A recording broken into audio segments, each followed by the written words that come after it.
Hello बच्चों, let's read the question first. Question में बोला गया है match the following columns with reference to frog. Frog के लिए कॉलम 1 में है बॉडी पार्ट्स, कॉलम 2 में उनकी लोकेशन बतानी है। बॉडी पार्ट्स में है respiratory organs, excretory system, thymus, brain box, nasal epithelium, और हमें इनकी लोकेशन से इनको मैच करना है।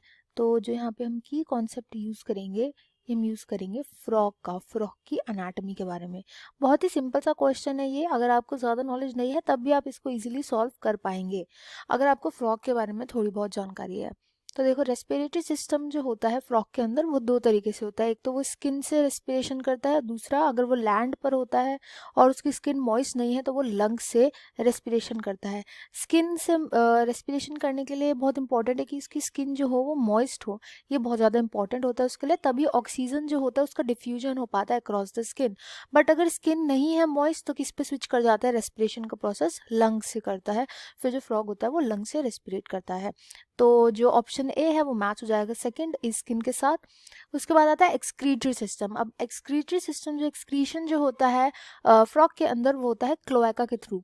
क्लोएका एक ऐसा अपर्चर होता है जिसके थ्रू ना कि केवल एक्सक्रीशन होता है। एक्सक्रीशन में क्या आ गया, यूरिन का पास होना, फीकल मैटर का पास होना, तो ये तो होता ही है। साथ ही साथ जब स्पर्म्स रिलीज करे जाते हैं ना पानी के अंदर, तो वो भी क्लोएका के थ्रू ही होते हैं। तो ये मैच कर जाएगा विद ऑप्शन नंबर 3। इसके बाद आता है थाइमस, दैट इज सी। अब थाइमस हमारे अंदर क्या करता है, थाइमस का मेन फंक्शन होता है कि जो लिम्फोसाइट्स होते हैं, जो टी सेल्स होती है, इनका मेच्योरेशन होता है, इधर मेच्योर करती है थाइमस के अंदर। सेम वही प्रोसेस जो होता है वो हमें फ्रॉग में भी देखने को मिलता है। और जो थाइमस होता है फ्रॉग के अंदर, वो एक एंडोक्राइन ग्लैंड होता है। एंडोक्राइन का मतलब क्या होता है, इसकी जो भी सिक्रीशंस होती है वो डायरेक्टली ब्लड में भेज दी जाती है। कोई डक्ट इसमें यूज नहीं होता, डायरेक्टली जो भी सिक्रीशंस होते हैं वो सब ब्लड में चली जाती है।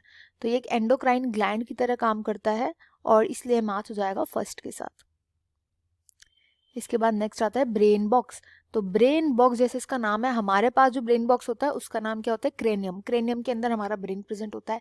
ऐसी ही जो फ्रॉग का जो ब्रेन होता है उसमें 3 मेन पार्ट होते हैं। फोर ब्रेन होता है, देन मिड ब्रेन होता है, एंड लास्ट होता है hind brain.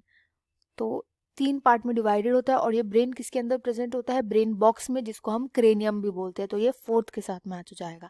And then last आता है नेजल एपिथेलियम। नेजल एपिथेलियम का क्या फंक्शन होता है, नेजल एपिथेलियम जो होती है वो किस टाइप की एपिथेलियम होती है, ये सिलिएटेड होती है एपिथेलियम। सिलेटेड का मतलब क्या होता है, यहाँ पे हेयर लाइक सिलिया जो होते हैं वो प्रेजेंट होते हैं एंड ये स्मेल करने में हेल्प करते हैं। फ्रॉग की जो सेंसिटिविटी होती है स्मेल की, बहुत ज़्यादा सेंसिटिव होती है इसकी स्मेल, जो होती है सेंस ऑफ स्मेल, तो उसमें हेल्प करता है नेजल एपिथेलियम। तो ये मैच हो जाएगा फिफ्थ के साथ।